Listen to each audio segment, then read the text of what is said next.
After the damage you inflicted, they couldn't have made a safe landing anywhere else. And if they didn't make a safe landing? We'll know soon enough. Sky Troopers, sweep the area. Focus on regions with high metallic sensor readings.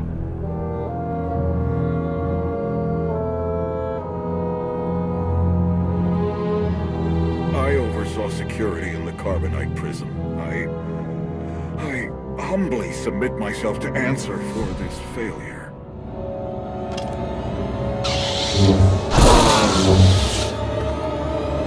Sister. I didn't like his answer.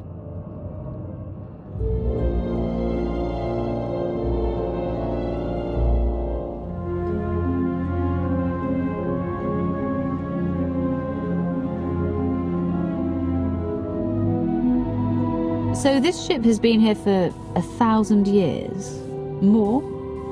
Right. It's amazing that it's in such good condition, considering. Judging by the damage I've seen, the stories are true. Whoever built the gravestone scuttled it themselves after the Eternal Fleet was defeated. It wasn't shot down. The fleet was defeated but not destroyed. Valkorion brought it back under his own control more than a century ago. Exactly. The Eternal Fleet is totally automated. Nobody knows who first built it, and every theory is crazier than the last. Renegades left behind after a successful droid revolution. Representatives of an entire race of droids from somewhere beyond the edge of the known galaxy.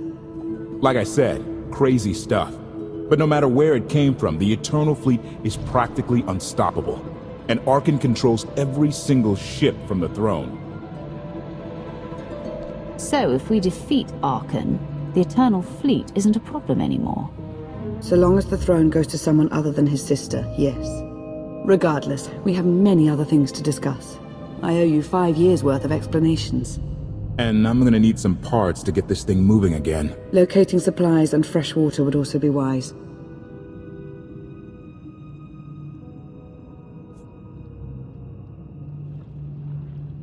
I'll help you find what we need, Lana. Very well. Accession. I will begin a patrol pattern to ensure that no enemy forces report our position.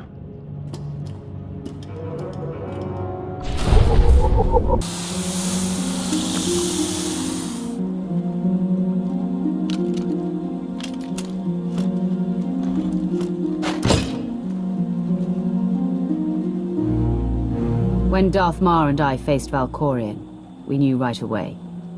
He was the Sith Emperor, Lana. I know. When he was struck down, it released ripples through the Force. Everyone who had felt the Sith Emperor's presence in the past, on Ziost, on Yavin 4, we all sensed what had happened. Arkan invaded soon after, claiming that an outlander had assassinated his father, the immortal Emperor. It didn't take long for us to unravel the truth. Which side did Arkan attack first? Both. Ships from the Eternal Fleet struck at shipyards and rallying points for both sides simultaneously. They favored ambush tactics throughout the war. Zakulan's sensor technology has far greater range than our own, and their ships can fly much further on less resources. Only vessels retrofitted with Isotope 5 could manage to outrun them. None could truly compete.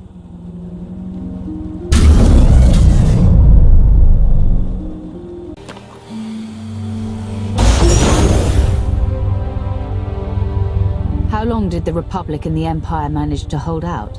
Within 3 months, the bulk of our naval forces were disabled or eliminated, and the Republic was in the same situation.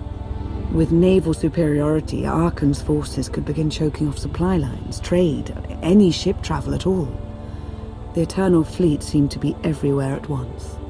Coruscant and Drummond Cast were blockaded by the end of the first year.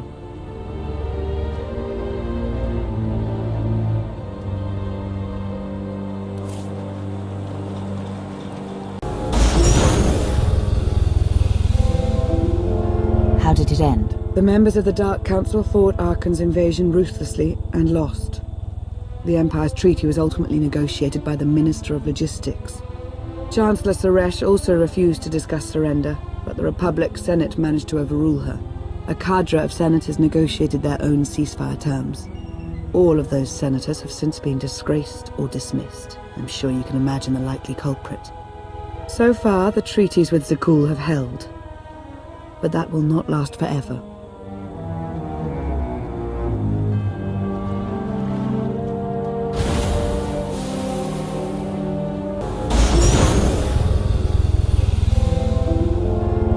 it end? The members of the Dark Council fought Archon's invasion ruthlessly and lost. The Empire's treaty was ultimately negotiated by the Minister of Logistics. Chancellor Suresh also refused to discuss surrender, but the Republic Senate managed to overrule her. A cadre of senators negotiated their own ceasefire terms. All of those senators have since been disgraced or dismissed. I'm sure you can imagine the likely culprit. So far, the treaties with Zakul have held. But that will not last forever.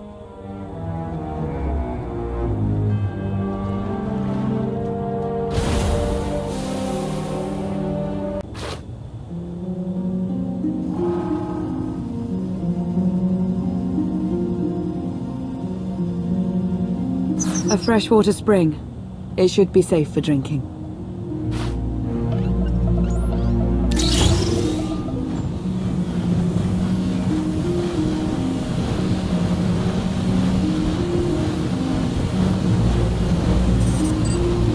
So the Eternal Fleet overwhelmed both the Republic and the Empire.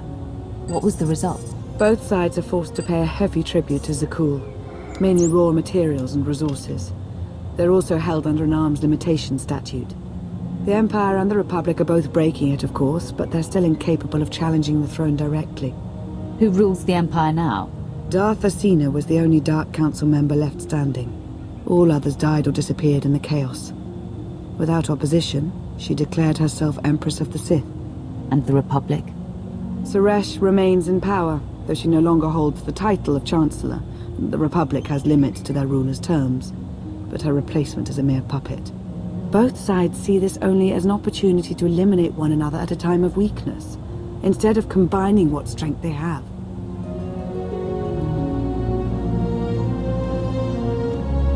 Archon does nothing to prevent violence between them, so long as their tribute is paid and no one challenges Zakul's superiority. Asina cannot stand against me. Take me back to the Empire and I'll hold the throne in a matter of hours. Neither Empress Asina nor the Republic are our most pressing concern. We cannot make use of their resources yet. Powerful Zakulan battle stations have been placed in orbit around key worlds to watch for possible uprisings. But there are no ongoing planetary occupations. The ships of the Eternal Fleet simply patrol at random, while the tribute paid to Zakul gradually chokes all economic potential. What about my team? My ship? I have allies looking for them as we speak. With all of the chaos of the last few years, though, it will take time to find them all. For now, we make do with ourselves, KotFE, and HK. As long as you're here, there's nothing we can't handle. The feeling's mutual. It truly is a relief to see you again. Is that why you went to so much trouble to rescue me? Before you were captured, you accomplished things no one else dared to attempt. You changed the galaxy more than once, and if things have ever needed to change, now is the time.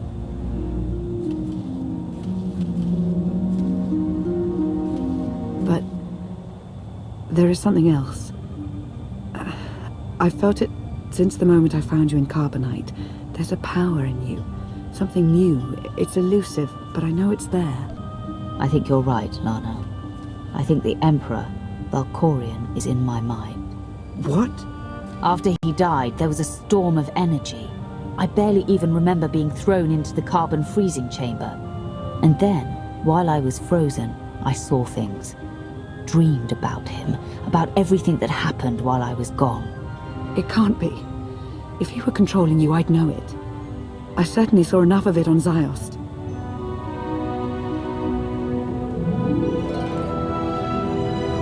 He doesn't control me. He's not strong enough. All of his power is just an illusion. Deception is his greatest tool, yes, but we shouldn't discount his influence so quickly. I believe in you. And I appreciate your honesty. I'll remain watchful for any influence he might have over you. For the time being, though, we have no choice but to proceed. What about the others? They wouldn't understand. And like you said, we really don't know anything for sure yet. Let's keep the matter between us for now.